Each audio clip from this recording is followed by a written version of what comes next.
1 Samuel chapter 12, Holman Christian Standard Bible. Then Samuel said to all Israel, I have carefully listened to everything you said to me and placed a king over you.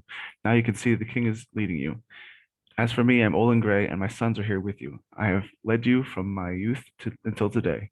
Here I am. Bring charges against me before the Lord and his anointed. Whose ox or donkey have I taken? Whom have I wronged or mistreated? From whose hand have I taken a bribe to overlook something? I will return it to you. You haven't wronged us, you haven't mistreated us, and you haven't taken anything from anyone's hand, they responded.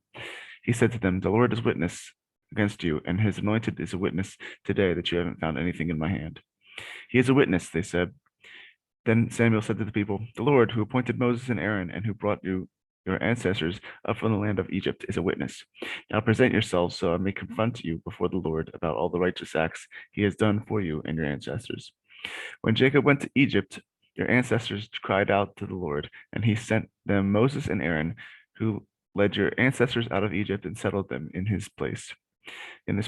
But they forgot that the Lord their God, so he handed them over to Sisera, commander of the army of Hazor, to the Philistines, and to the king of Moab. These enemies fought against them. Then they cried out to the Lord and said, We have sinned, for we have abandoned the Lord and worshipped the Baals and the Ashtoreths. Now deliver us from the power of our enemies, and we will serve you. So the Lord sent Jerubbaal, Barak, Jephthah, and Samuel. He rescued you from the power of the enemies around you, and you lived securely. But when you saw that Nahash, king of the Amorites, was against you, you said to me, No, we must have a king rule over us, even though the Lord your God is your king.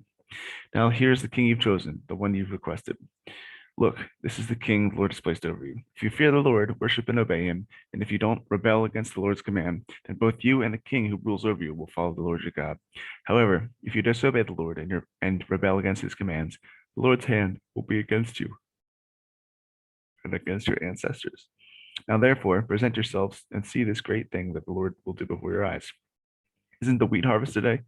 I will call on the Lord, and he will send thunder and rain, so that you will know and see that what a great evil you committed in the Lord's sight by requesting a king for yourselves.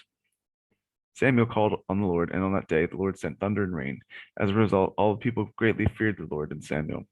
They pleaded with Samuel, pray to the Lord your God for your servants so that we won't die. We have added to all our sins the evil of requesting a king for ourselves. Samuel replied, Don't be afraid. Even though you have committed all this evil, don't turn away from following the Lord. Instead, worship the Lord with all your heart. Don't turn away to follow worthless things that can't profit or deliver you, for they are worthless. The Lord will not abandon his people because of his great name and because he has determined to make you his own people. As for me, I vow that I will not sin against the Lord by ceasing to pray for you. I will teach you the good and right way. Above all, fear the Lord and worship him faithfully with all your heart. Consider the great things he has done for you. However, if you continue to do what is evil, both you and your king will be swept away.